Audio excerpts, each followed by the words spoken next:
Hi, this is Jenna, And this is Kelly. and you're listening to ODFM. This episode is One Decimation from Murder.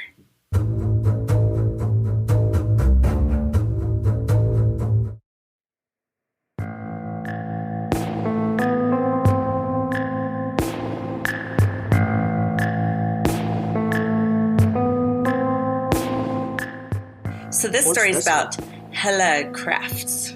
Helle.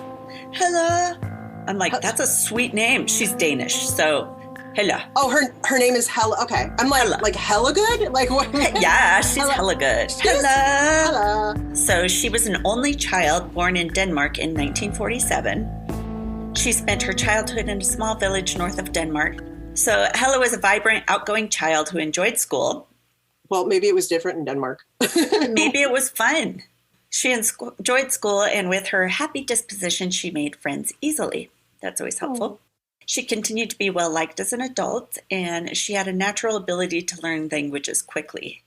Languages. My kids aren't even learning cursive. They don't know how to sign their names. Isn't it awful? They can't read greeting cards. I know. I write stuff to them, and they're like, I can't read that, Mom. I can't read that. Oh my God, seriously. What is going on? Helle didn't have that right. problem. Yeah, so during her Hella had this shit down. Helle was hella good. She was hella good at that. Yeah, she learned French, English, and was also able to understand German, Norwegian, and Swedish by her teen years. Damn, that's impressive. Holy crap. I'm lucky if I understand like amigo, and I'm like, oh, I know that one. I know how to ask where the bathroom is. Yes, that's very important. And beer. So those I remember in like Spanish, and then my only French came from Disney movies. Poisson, le poisson. We did Exactly. that one before, yes. Le poisson and Sacre Bleu in Vedas. Unless those come up, right? Unless those come up in everyday conversation, and you're screwed. Yep. I am, right? So, but Helle didn't have those problems. She went to college in England and later worked as a nanny in France. She's like worldwide. So when she reached her 20s, she turned heads with her high cheekbones, blonde hair, nice figure, and engaging smile. So she was cute too. She got all of the things covered. She is the full pack. She is the Hella package. She's the Hella package. Ooh. While living in France, Helle landed a job as a stewardess for Capital Airways. Do you hear my dog? I do hear your dog. He's got things to say. He's got opinions about this story. The only thing he barks at anytime is the cats. It's bizarre. Like there's dogs barking on every side of our house all the time, and he just sits there. But the cat's like, you should play with me. You should play with me. Right in their face. And of course the cat's like, fuck off. Right. Jesus. Nothing makes me want to play more than you barking in my face. Right in my face. God. Okay, I think he's done. All right. So anyway, she was a stewardess for Capital Airways. Chick had it going on. She loved the adventure of flying around the world and discovering new places. Like, I wish I could have done that at that age, but I would throw up every time I flew. Oh, that's a problem. No, nobody wants a stewardess that's going to be out of its life. Excuse me, sir, do you need some what? That would have been me. So how did you lose your job? Well, it was my first flight. I kept puking on everybody. I figured out what was wrong. So now I don't do that anymore. God. Yes. But when she heard that Pan Am was looking for stewardesses in Copenhagen, she quickly applied for the position. She was one of 8 applicants selected out of a group of 200. Damn. I know. So she was qualified. Hella lucky. Hella lucky. Maybe her hella cuteness helped, but I don't know. She was sent to Miami for her training. I mean, of all the places. Yeah, darn. Yeah. Oh, you had to go to Miami for training. Oh, I know. So this is how she made it to America, I guess. So while in Miami, she stayed at a small, comfortable motel near the airport used by many airline employees, stewardesses, and pilots. So this is when stewardesses were just stewardesses. There weren't Stewardesses, stewards. right. So all females. Or flight attendants. It was just pretty stewardesses and pretty girls. High heels and Jesus. tight skirts. Tight little skirts trying to bend over. Through those, the narrow aisles. You know. And the motel was full of young coworkers. People often had romantic hookups, obviously. I mean, Single stewardesses were often attracted to their pilot counterparts, and many trysts were had. I mean, of course, it's kind of like the nurses and doctors thing. Yeah. Exactly. So in May of 1969, my son would be like, 69. I don't know. Your son, you? What are you talking about? Well, I don't know where he gets it. Yeah, I don't know where he picked that up. So in May of 1969, Helle was waiting at the motel for a flight, and she wasn't mad. She met a man. She met a man named Richard, who was 31 at the time, and she was just 22. Ooh. A little bit of a difference there. Age difference there. Yeah. Richard Crafts was a young, somewhat scruffy-looking pilot who wore his hair unkempt that was somehow appealing to the ladies. That said, I thought they had to all look pretty dapper or what have you, right? Especially at that time. But this is the 60s, so maybe it was okay. So they're starting to relax. He was copying the Beatles. He had the had the scruffy look. Right. Okay. Mm. Unlike the stereotypical pilots, he was rough around the edges, and he was just 5'8" with a medium frame. Seemed pretty ordinary compared to most men in the business, but. Yeah, women found something about him attractive, maybe just because he was right, and he was the different one. That could be. That's right. Often like the rocker is always kind of Right. Mm-hmm. Okay. He was never left without a woman by his side. Damn. He dated stewardesses almost exclusively, and loved telling exaggerated stories about his past, which included a questionable stint in the CIA and alleged combat in Indochina. I think he was what? Making shit up. Yeah, I think he made shit up, basically. It's like, I've done everything in my life. So Richard, he'd been born in New York City in 1937. He had 2 older sisters. His dad, John, was a super successful businessman in Manhattan. And the family did so well that they moved to an affluent community in Connecticut. John, Richard's father, was a former World War I pilot and a college football player. So did everything, major, awesome dude. Okay. And he must have seemed like a hard act to follow for young Richard. But his father tried to give him every opportunity he could. And Richard was sent to a private school, but he didn't excel. Oh. And he tried college for a bit, but soon dropped out and ended up joining the Marines in 1956. Okay. So in the military, Richard naturally gravitated towards aviation, since his dad had kind of done it. So he became a pro at flying helicopters. And he quickly found his calling, became certified as a pilot in the late 50s.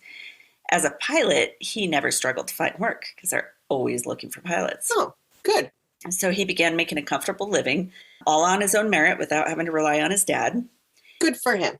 Though he was fairly busy with work, he made sure to enjoy a fulfilling social life as well. Of course he did. Oh, Richard. So when Richard crosses paths with Helle, he was already engaged to someone else. Oh. Yeah, whoops. But Helle was so taken with him that she continued to see him despite knowing he had relationships with other women. Oh. I think it might have been kind of a casual hookup. Yeah. And so they kind of continued this casual relationship over the next few years. And few years? How long was he engaged? Yeah, I don't know. Maybe he finally broke it off. Yeah, maybe they finally broke it off. I don't know. But he was still dating other women, too, at the time. Damn. Well, that bride dodged the bullet. No shit. She really did. Okay. Helle's friends were so openly hostile towards Richard that that they stopped going out with them. Wow. And they couldn't understand her attraction to him when she was so obviously adorable and could have any dude she wanted. Her friends are like, red flags, red flags. She's like, no, he's great. In 1975, Helle found out she was pregnant with Richard's child. So later that year, things are about to get interesting. They're starting to get interesting. The couple married in New Hampshire, and they bought a ranch home in the city of Newtown, Connecticut. We've heard that. Okay. Sad name before Newtown, the massacres. Right? The little babies. No. Was that Newtown? That was oh, thank God. Was it? I don't know. But it was Sandy Hook. Sandy Hook, you're right. Where was How did you get Newtown from Sandy Hook? I don't know. There was something that happened in Newtown. Oh. Maybe it was this. Maybe it was this. What is it that I'm thinking of? Oh, the story I'm telling. Probably this. I don't know where I got that shit. Something terrible happened there. I'm trying to think of what it is. Oh, yes, it's this story I've been researching all week. Yeah. I got it. Oh, shit. So over the years, Helle gave birth to 2 more children by Richard, and life seemed to be going along well. She wanted to return to the job she loved, so she decided to hire a nanny, Dawn Marie Thomas, and she was 19. So the couple's away a lot for work, and together their income exceeded $125,000 a year. This was like early 80s. Yeah, that's, wow. That's a lot. Okay. So it put them in the top 5% of wage earners in the U.S. Damn. Richard was in charge of the family finances and invested heavily in his side passion, collecting guns. Oh! Red flags, red flags, red flags. Oh, God. Okay. So while single, Richard had already amassed a healthy arsenal. Everyone should have a healthy arsenal. Your arsenal looks weak. You haven't been feeding it right. Right. Yes, but after the combined income inflated his wallet, he purchased a home with the space he needed to store his collection. Good Lord. He had an entire section of the home just for that? Just for this. He owned several shotguns, dozens of handguns, semi-automatics, crossbows, hand grenades, and thousands of rounds of ammunition. Hand grenades? What do you do with hand grenades? What do you need hand grenades for? I don't You can't get it. disarm them anyway. I mean, well, I guess, when the pin's in them, but... What kind of fun are we having with hand grenades? I don't understand. I mean... Get those little snap pops, dude. Yeah. Those are much more fun. It's the same thing. You put them around a toilet, like the lid of a toilet, or not a lid, but like the toilet bowl, and then you put the toilet seat down, really so that softly. when someone sits, yeah, genius. I mean, I haven't done it. You haven't done that. I haven't. No, I honestly haven't, but I did see it on like some kind of. It must have been on TikTok or Practical Joke something. I'm totally going to do that to the boys in their bathroom. Maybe for middle of the night fun. There you go. Middle of the night. Oh, God, okay. Except they would lift it to pee in it, probably. Right. So you have to wait until they're ready to. Yeah. So let's see. All of his rounds of ammunition and armory was enough for a small army. He spent hours each week cleaning, polishing, and arranging his arsenal. Like, how much fun? I don't get it. Okay. It doesn't make sense for fun for me, but okay. No, I don't get it, but whatever. Understand going to shoot him. He just doesn't sound like he went to go shoot him. He just no, it's like a coin collection, but I'm going to go rub my coins. Yeah. What? Rub your coins? Don't go in there. Don't go in there. Dad's in there. Don't go in there. He's rubbing his coins again. Gross. Whenever there was a gun show in town, Richard would be scouring the aisles, always buying more for his collection. Oh, good. So if his obsession with guns wasn't concerning, the trouble brewing in his marriage was. Oh, Jesus. Okay. Okay. Ooh, poor Helle. She had facial bruising that couldn't be hidden without makeup. That started showing up. Mm-hmm. And one of her friends later told the police that Helle was physically abused by her husband, and she knew about it. This same friend also said that Helle was saddened by the way Richard treated her during her first pregnancy and said, quote, she would never forgive Richard for what he had put her through, unquote. And yet still got pregnant 2 more times and stayed. Oh, my God. I know. Oy. Oy. After the kids were born, Richard would disappear for days at a time, never say where he was, and he'd simply pack his bags and leave. Okay. Oh, cool. Right when you bring a newborn home? That's... Mm-hmm. Thanks. You're so helpful. I would have locked the door and not let him back in. Yes. That would have been the way to do it. Right. Yeah. Oh, you've left? Good. Don't come back. Mm-hmm. Please don't come back. Several days later, he would return. Helle never knew if he was away on business, at a gun show, or with someone else. Probably with someone else. Nope. Since he controlled all the money in the family, he made Helle pay for all the house expenses while he spent money on anything he pleased. Wait, what? Any of her income was spent on the kids, the food, the house, laundry, all that kind of shit.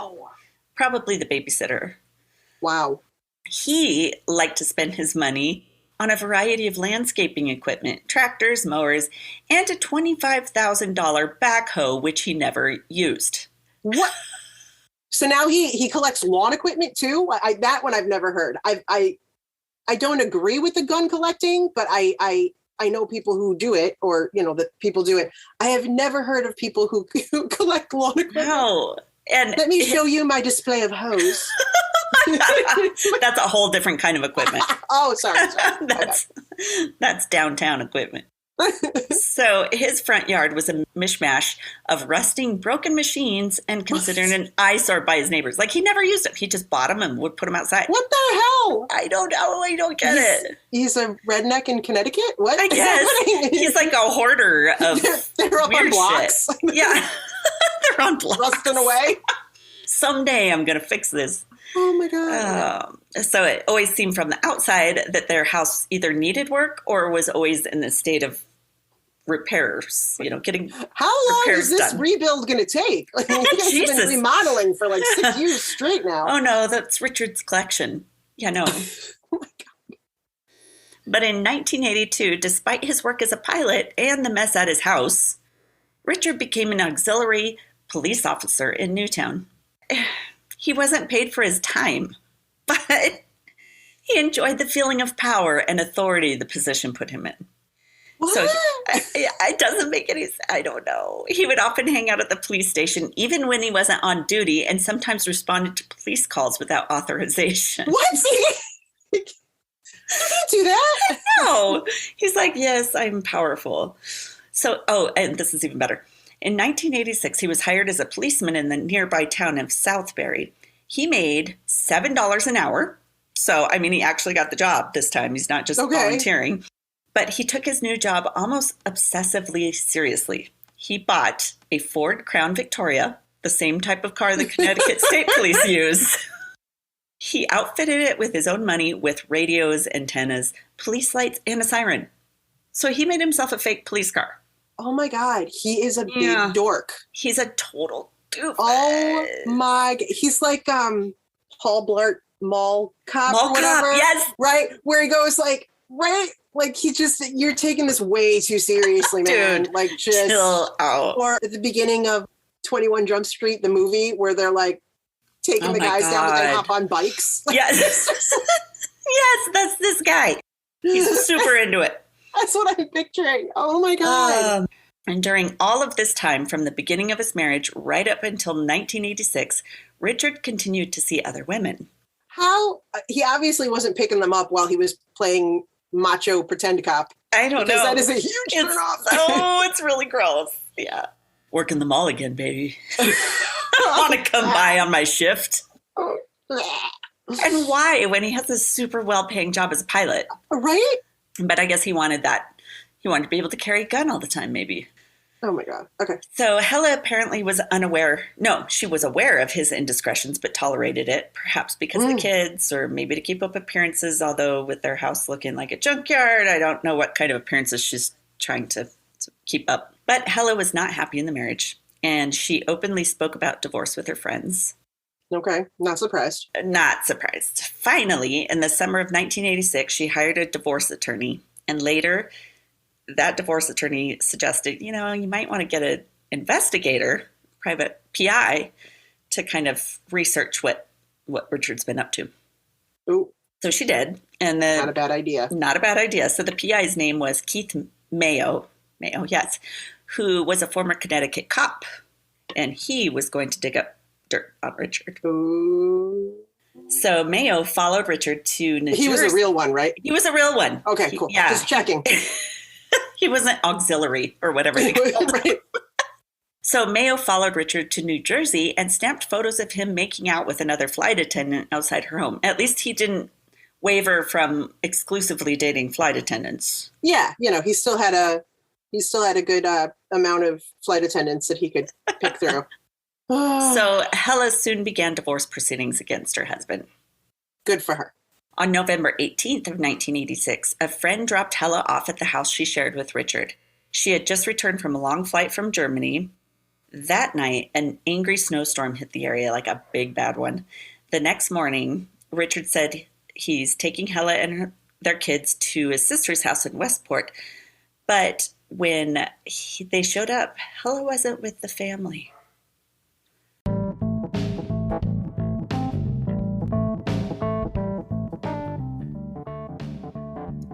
Today's episode is brought to you by DB. DB is a Scandinavian brand that makes backpacks and bags to help people on the move stay ready for anything. From the streets to the peaks, DB's gear is travel tested by some of the world's best athletes, adventurers, and creators. Over the past decade, DB has designed and developed, released, and refined the best bags in the market. With DB's patented hookup system, you're able to attach smaller products to your backpack, roller, or tote. In fact, every time I travel, it gets exhausting through the airport because you're like toting different things. You got bags slung over your back. It's a pain in the ass. This is amazing because they literally hook up together, so you can even have like a train of bags and pull it all by yourself without anyone else helping. So we are teaming up with DB to exclusively offer our listeners 10% off your next purchase by using the code POD10, that's POD10, or going to the link in our show notes. DB, it's time to move on, time to get going.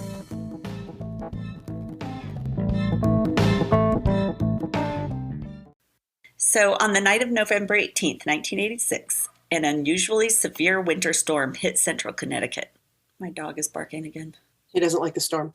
He doesn't like the storm. Driving conditions were difficult throughout the late evening and grew worse as the storm lingered over the Newtown area. Snow and sleet blanketed the countryside while gusty winds knocked down trees and utility lines. Electricity went out in the area for several hours during the night, and in the nearby town of Southbury, public highway employees were called in to snowplow and lay salt down on the icy roads. Oh boy, it's a bad one. I hate those kind. Sometimes I like them because you don't have to go to work. Right, like that part's nice. But now that we can do everything remotely, there won't be an excuse, which sucks. We will have no excuses. Damn it. Shit. For the next few days and nights, snowplows and sanders worked continuously to keep the roads clean. One of the town's utility men, Joseph Hine, began working late in the night of November 20th, 1986, working on dropping sand on the roadways and clearing snow from others. He worked throughout the night while snow and sleet continued to fall, and as soon as he passed the intersection of South Flat Hill Road at about 3:30 a.m., he saw a truck parked off the side of the road. He described it as a box van like a U-Haul. Its lights were off, and the doors were closed. But as he crept closer on the icy roads, Joseph saw that the truck had a wood chipper attached to the back. In the middle of a winter storm? In the middle of the night. Although, in Fargo, I remember they were in the middle of the snow with the wood chipper. So I wonder where Fargo got this idea. Oh, snap. Yes. Oh, snap. Okay. As he crept closer, he saw that wood chipper. And as he passed the U-Haul, he saw a man standing near the driver's door and then suddenly began to walk to the back of the truck. And he's motioning for Joseph to pass him, like, keep going, I'm good, keep going. So Joseph continued plowing. 2 hours later, at about 5:30 a.m., Joseph is coming down plowing the opposite side of the road, coming back that same way. As he passed the area he had seen the truck, the same U-Haul was still there. He didn't see anyone around the truck or the wood chipper, but as he passed it, he noticed something different this time. He saw the back of the truck was open, and he could see what looked like wood chips inside. He also saw wood chips on the road, and he thought it's pretty freaking weird. Someone's wood chipping in the middle of the night and in the middle of a bad storm. Right, yeah. So obviously it stuck out to him in his mind, and he didn't forget it. Over the next few weeks, when Helle's friends tried to reach her, Richard provided a variety of stories as to why Helle wasn't available. One was told that she was visiting her mother in Denmark, and another that she was in the Canary Islands with friends. If I was the friends, I'd be like, why didn't the bitch invite me? Don't know where my invite went, but... Right. But, and even told others that, I don't know where she's off at. She's just gone. She just left. I don't know. But the PI that Helle had hired, Keith Mayo, he was convinced that Richard was involved in her disappearance somehow. He heard about her disappearance. He's like, all these people are looking for her and nobody's reported her missing? That's really weird. Interesting. Also, she hasn't paid me yet. So I need to track her down. Right. So on December 1st of 1986, he called the Newtown Police Department and he told them his suspicions about Richard and that he thought he probably killed his wife. Oh, boy. He was insistent that the police investigate the matter immediately, but they're like, meh. We don't feel pushed to do anything. That was their official response. Nah. He kept insisting, like, nobody's seen her since November 19th, and later her car was found in an employee parking lot at the Kennedy Airport. Police are still like, eh. She's a stewardess. She went flying. Went on a flight. So, yeah, they're not as motivated to investigate Helle's disappearance since it's missing. The Christmas season. It's Christmas. We got stuff lots to buy. There's wrapping. I mean, there's a lot going on right now. Okay? We can't put our mind into that. That's too much work. Oh, yeah, this is why they said they didn't want to investigate it. Missing persons reports are a common occurrence, and the overwhelming majority usually turn up safe with time. Great. Thanks. I feel like you really care. Wow. I feel so loved. I'm so glad you guys have a specific department just to deal with this because. Thanks. Well, and they also said, like, a battered wife leaving her husband, that's not questionable. So they didn't prioritize it. But they did tell Mayo, we'll look into it. Meh. Maybe after Christmas. I don't know. Then there's New Year's, so I don't know. True. There's a lot to do. I don't know. Yeah. There's too many parties. My calendar is full. But on December 2nd of 1986, after Mayo kept pushing them, the detectives finally went and interviewed Richard, the husband, who confirmed he hadn't seen his wife since mid-November. I don't know. She traveled. I don't know. He told them, meh. That's the theme of this story. Right. He told them that the night before she left, she was happy, didn't seem upset. He said when he had awoken in the morning, Helle was gone, even though the couple's plan had been to go to his sister's house in Westport because they had no power because of the storm. I haven't seen her since then. I don't know what happened. So she disappeared in the middle of the night when there was a really bad storm. He didn't know where she was. So he decided to go chip some wood. And, right. But, whatevs. Haven't seen her. It's been like 2 weeks or whatever. And meh. Not worried. But when interviewing friends of Helle, investigators found that all friends, coworkers, and neighbors could agree with one aspect of her disappearance. Helle was a devoted mother who would never have left her small children without word. Mm-hmm. They also told the police that many different excuses Richard had given them for her disappearance. And they mentioned that Helle had told them, a lot of them, that she wanted to divorce her husband as soon as humanly possible. Yeah, rookie mistake. You always one story and stick to it. I mean, come on. Right. For everybody. Please. Don't change your stupid story, Richard. One friend that Richard had told that Helle was in Denmark visiting her sick mother in the hospital actually found her mother's phone number and called her mother in Denmark. Turns out she is in good health and didn't expect to see Helle until the following April. Ooh. So, upset by the lie and Helle's disappearance, she went to the police with a disturbing quote from Helle.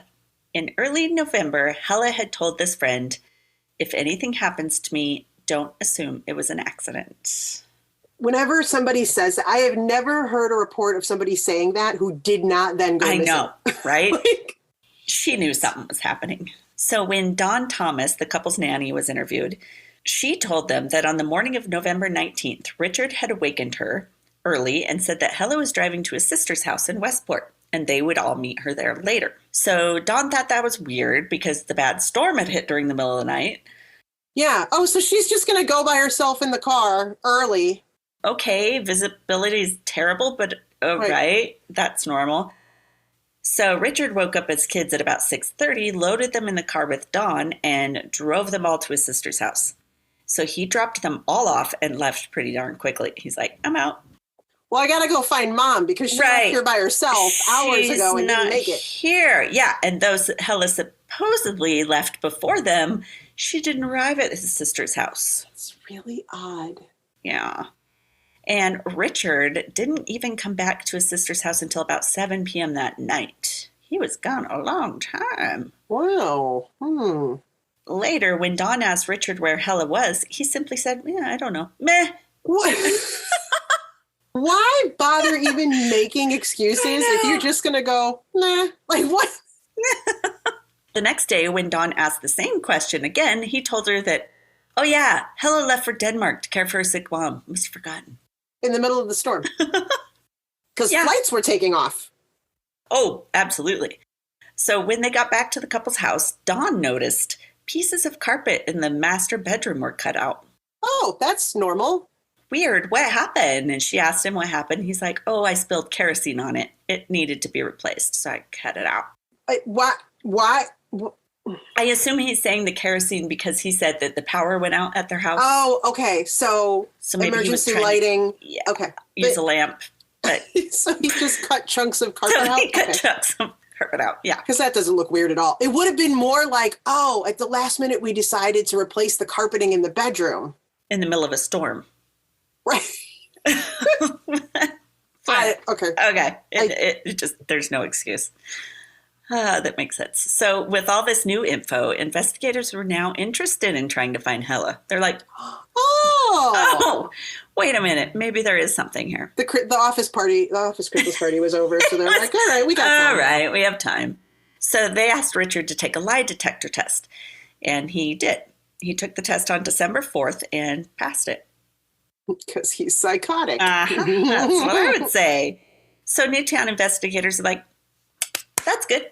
Oh, God. So we checked him off did our work, didn't we? We did our work. Well, and they believed them, patting themselves on the back. They really did believe that. Patted themselves on the back. We did such a good job investigating this one.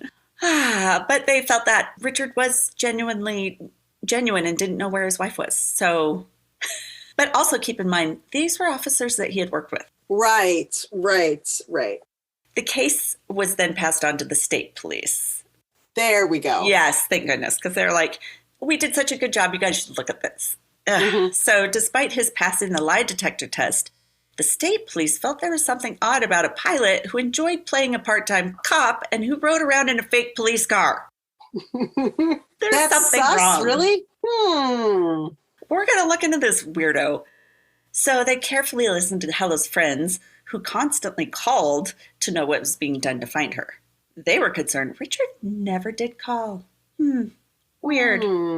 So they decided to bring Richard back into the station for another interview. Oh, good for them. Okay. Yay! So these guys really probably should pat themselves on the back. Hey there, Killer Babes here. We explore the places you've been, the places you want to go, and the places you'll never want to go again. And we are Killer Locale. Join us on this creepy road trip of murder and mayhem.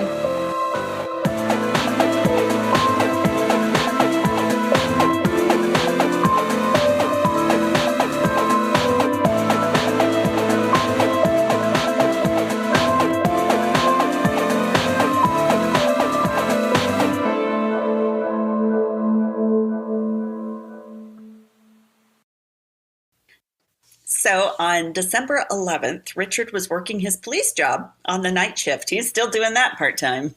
And he was exhausted from all this extra work. Yes. He was like, bang, bang, woo, like a little kid. So investigators asked his department, hey, could you send Richard over to our station? We have some questions. There you go. Okay. When questioned, they asked if he knew his wife had hired a PI. And that the PI had documented his relationship with another woman. Ooh. What? No. A what? And then they asked him, so what happened to the rug in your master bedroom? He's like, oh. So he tells them the same story he told Dawn that he... Oh, at least he kept the story. Yeah, at least this time he's like, ooh, maybe I should keep my story straight. So yeah, he's like, ooh, yeah, I spilled kerosene. Need to replace it all. Had to all come out. And they're like, yeah, but... why did you take it out in pieces instead of like taking the whole thing out?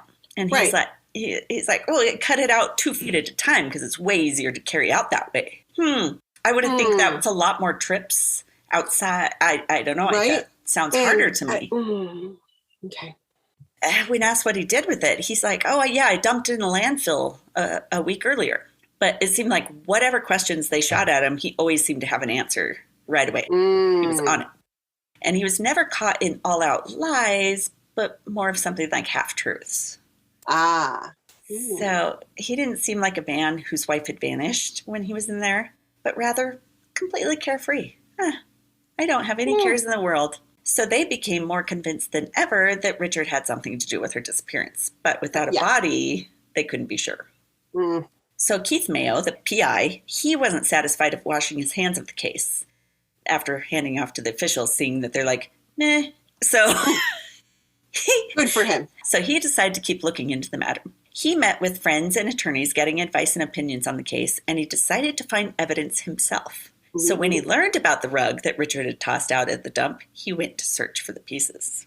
With the help of the local trash pickup crew, they were able to figure out that Newtown's trash had been taken to the Canterbury dump about 2 hours away. So he grabs a bunch of helpers, and for the next several days, they picked through the mountains of trash at the dump. I can't imagine him asking his friends, hey, you busy this weekend? Yeah, what do you got in mind? Want to go pick through the dump? Yeah. I totally forgot. I'm moving. I got plans. Exactly. I have things to do. No. Oh, God. Yeah, so after gagging on stinking mounds for endless hours, that crew found a portion of rug that matched what they were looking for. It even had stains on it that looked suspiciously like blood. So they took the scrap to a police lab led by one of the country's foremost forensic scientists, Dr. Henry C. Lee. The press soon caught wind of the story of the missing suburban mom, finally. And pressure began mounting on police to find Helle. To maybe do something? Do something. As they enter, what are you doing about this? Meh. Gotcha. Okay. It's important then. So the investigation was set back when Dr. Lee reported on his findings of the rug. None of the stains proved to be blood. And with the pressure from the media and Helle's friends, though, detectives decided to amp up their investigations into Richard. It wasn't blood? It wasn't blood. Maybe it was kerosene. Huh. But also, it could have been a different rug. That's what I was thinking. I was like, maybe it wasn't. It looked like their rug, but it could have been other rug. Yeah. Okay. Or it could have been a different piece of it. Right, that's true. Okay. When investigators looked into Richard, they found some interesting purchases prior to Helle's disappearance. Oh, Christmas presents? Possibly weird ones, like a large capacity freezer. Oh, yeah, well, because she liked to buy in bulk at Costco and freeze things, right? So that makes sense. Okay. But they did already have a freezer, but this one was larger capacity. So maybe they wanted a full deer in it or something. Right, exactly. You never know. And he had also rented some type of machinery, which had cost $900. Why would he rent it? He's got all kinds of machinery in his front yard. He should have just Was it bought not something he wanted to collect? Why did you not want to collect this piece? Why did you want to give it back after you used it? So police are like, I wonder what type of machinery costs that much to rent. That must be something heavy duty. Yeah, that's a hefty price tag for something especially you rent. For the 80s. Yeah. So police were able to procure a search warrant of Richard's home on Christmas Day of 1986. Oh. They had heard he was down in Florida with his kids, so they were like, this sounds like a good time to go. I'm glad it wasn't like on Christmas Day or Christmas Eve when the kids were there and they had to like search the house and like open the presents in front of them. Oh, they're like, sorry, we're going to have to. Oh, God. Did you admit? The kids are all crying. That's my gun. Daddy got me a special gun this year. Oh, God. When they entered, they found the home in a complete disarray. Furniture and clothes were strewn about. Dishes were piled unwashed in the sink, on the countertops, and even on the floor. Were they at my house? I know. Oh, yeah. Whoops. This is the wrong one. I was talking about your house. I forgot. Carpets were already gone. A freezer was found and searched, but no body was inside. This, however, was the family's old freezer. The new freezer wasn't anywhere to be found that they had found the receipt for. But police also found the weapons cache, and they carefully logged each piece in case it would later turn up as a How many weapon. days did that take? I know. Like, Jesus Christ, what's it got the armory? But luminol tests in a variety of places around the house tested positive for blood. Later, towels that had been seized also tested positive for blood. And the blood type was O positive, which was the same as Helle's. What are the odds? Yeah. Still, with all of this, though, there wasn't enough evidence to come on. prove that she had been murdered. Right. So during the search, Richard, had taken his kids down to Florida for the holidays. And after the search, investigators learned what the $900 rental charge was for. It was for a wood chipper. In the middle of December. In the middle of December. Really? It costs that much to rent a wood chipper? That's insane. Yes, it's a lot. It's a lot. That's crazy. Is that for one day, or was it because it was overnight? It costs more. You know how you can get things hourly and it's way cheaper? Exactly. If I have it at 3 a.m., is there like an off hours rate I could do? Can I do a middle of the night rate? Right, exactly. Is it cheaper in those hours? Joseph Hine, the snow blower driver guy, snowplow driver. Yes. He was found, and he was able to show them exactly where the U-Haul had been parked on that stormy night with the wood chipper. The area was alongside the Housatonic River, called Lake Zor. Sounds like someplace in a Lake Zor Marvel comic. There is no Dana, only Zul. Oh, totally. Oh, Ghostbusters. Only Zulu. Lake Zor. So along the banks of the river, piles of wood chips could be seen. One detective got down on his hands and knees to sift through some of the material.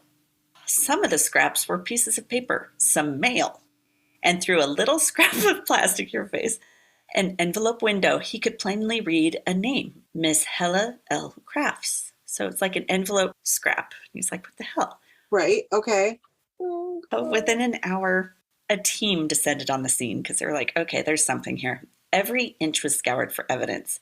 Along with more mail with Helle's name on him, they also found blonde hair, teeny tiny bone fragments, a tooth, fabric, plastic, and wood chips. Oh, God. The wood chipper used that night was secured and towed to the lab to be examined. So, since this is on the bank of a lake and a river, police diving teams searched the crime scene for days in both directions. And I mean, this is midwinter, freaking cold. Oh, God. Because the water was so cold, divers couldn't stay in the water long. So, police lowered the water level by restricting flow through the dam upriver. Oh, wow. Kind of amazing. So, divers continued their search. They found a chainsaw, a human toe. Oh, God. A fragment of a finger. By the end of the strenuous stretch, they found 2,660 strands of blonde hair. They counted each strand? Each strand of hair. 69 slivers of human bone, 2 teeth, a piece of a human skull, 3 ounces of human tissue, a portion of a finger, 1 fingernail, and a portion of a toenail. Oh, God. Oh, my God. Gross. Yeah. Forensics labs studied the chainsaw and found that serial number had been scratched off. Minute bits of hair, human tissue, and fabric were found in the teeth of the chainsaw. I know. The fabric matched a sleeping gown that Helle loved. Though the serial number was scratched away, the scientists were able to use a chemical solution that ate away the upper levels of the metal, revealing the numbers deeper in the metal. Dang. The number was obvious, and it matched the warranty card signed by Richard Crafts. See, I'll never get caught that way because I never remember to send in my warranties. You're safe. It's true. Damn it broke again. I forgot to send in my warranty. Never mind. Or I never even realized that it was under warranty and I throw it away. And I know. I throw it away, or I have it and I save it and I'm like, oh, I'm going to do this. Mm-hmm. And then it's found like forever later, buried in a pile. I'm like, I don't even know what that is anymore. I'm just going to throw it away. So from now on, we'll just be like, well, we didn't want to be caught for murder. Right. Anyway, so we made sure not to. I was just covering my tracks. That's all. Exactly. One of the fingernails found had chips of nail polish still attached.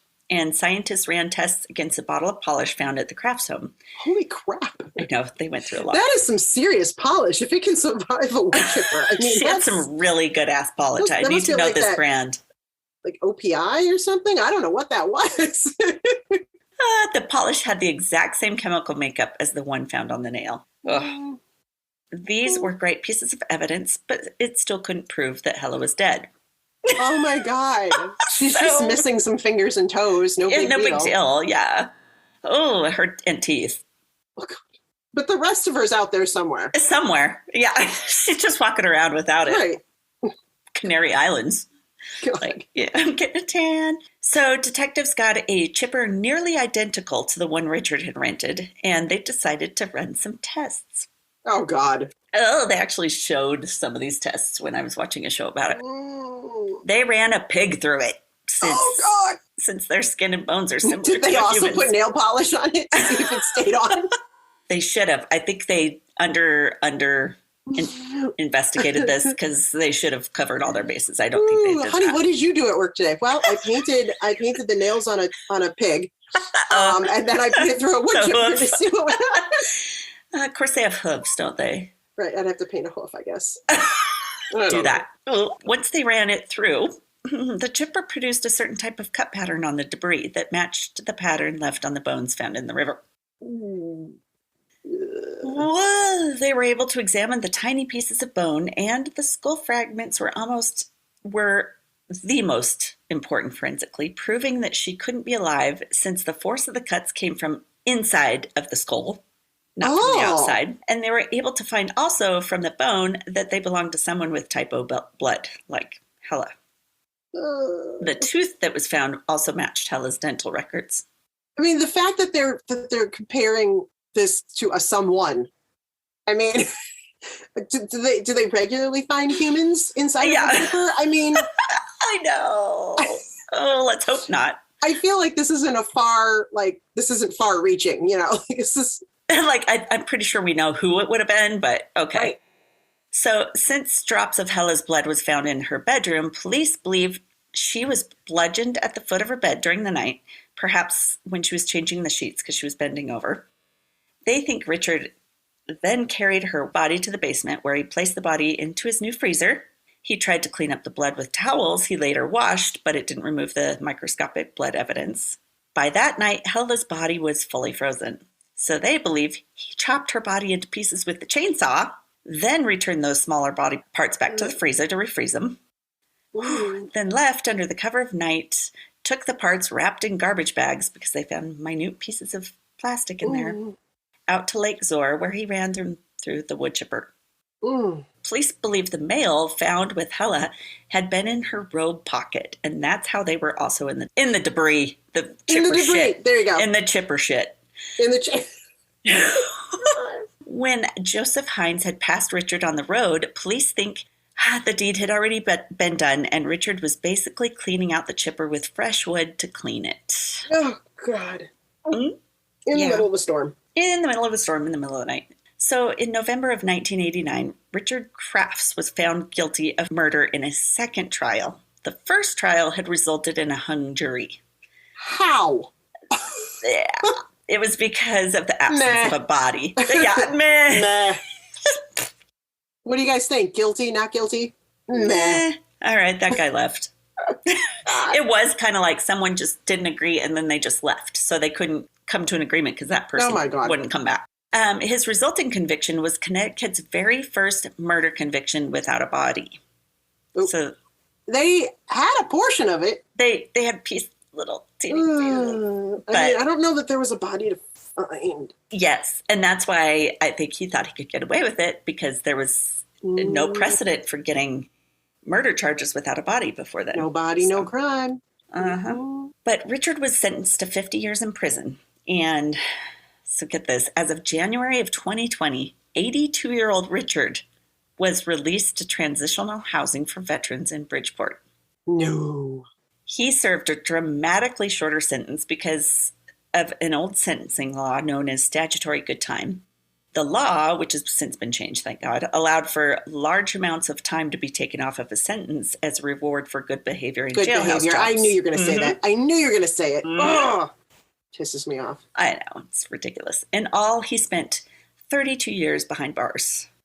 32 of 50. Of 50. But he's freaking 82 now, so he's 83. Oh, God. Still. I know when they came to arrest him, it was like at night, like 11 p.m. And they're like, sir, you need to come in, you know, and it's time, you have to come in, we're arresting you. And he's like, I'll take care of it in the morning, I'm tired. And they're like, you know, you need to come with us. And he's like, no, I'm not going. And they were like, shit. I'm getting a good night's rest. Right. And he had all those guns, and they knew he had all those guns. So it was very tense for many hours before they finally were able to take him in. But it's like, no, I'm tired. That is ballsy. Ballsy. Especially, he was a part-time cop. He kind of knew. Oh, my God. Maybe they didn't do that at the mall. Yeah, come to my house at a reasonable hour, and then I'll come in and talk to you. But yeah. As of right now, I'm going to go watch The Tonight Show and go to bed. Excuse you, I am tired.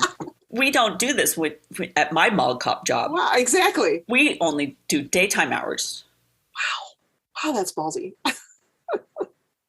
I think he thought he was untouchable. So, but that is where Fargo got the idea. Seriously, it is. Yeah, and Fargo. The blood in the snow. And yeah, that's where they got the idea for their. I didn't realize that was based on something that really happened. But they made it so funny in the movie. Mm-hmm. I had no idea that was. Wow. Yeah. I keep turning. Okay, so the sound is off. So why does it keep doing it? Is it? Do you have certain people that are maybe allowed to go through? Maybe that's it. Always consider that I should do that, but then my parents are up at like 4 a.m, so I don't want to do that for them. Oh yeah. What exactly is your idea of an emergency call? Yes. You'll have to call 3 times in a row if you want it to really go through. Right. Oh, geez. Okay. All right. Did you want to hear my sources? I would love to hear your sources. You're going to be super shocked by the first one. It's Wikipedia. I know. Current.com. It's COURANT. Current. Oh, I thought you said like crunch or like cronk or like cronk. I was like, what? We're watching the Groots, but Newtownbee.com, Murderpedia, Forensic Files, and they actually have a good name for this one, The Disappearance of Helle Crafts. There you go. That Forensic Files did not have some weird. Boy, did they miss their opportunity there. They could have done something huge with it. Sandy Hook Elementary School is in Newtown, Connecticut. That's what it is. I thought Sandy Hook was the name of the town too. Okay. We were both right. How funny. Wow. I was like, how do I keep thinking of Newtown as a shooting? Ugh. Okay. To see images from this story, follow us on Facebook, Instagram, and Twitter at ODFM Podcast, or on our website at odfmpodcast.com, where you'll also find a link to our merch store, where you can get awesome stuff like t-shirts, mugs, stickers, and more. And if the weekly podcast just isn't enough to fill your ODFM cup full, join our fan club on Patreon for more content like minisodes, bloopers, and discounts at our merch store.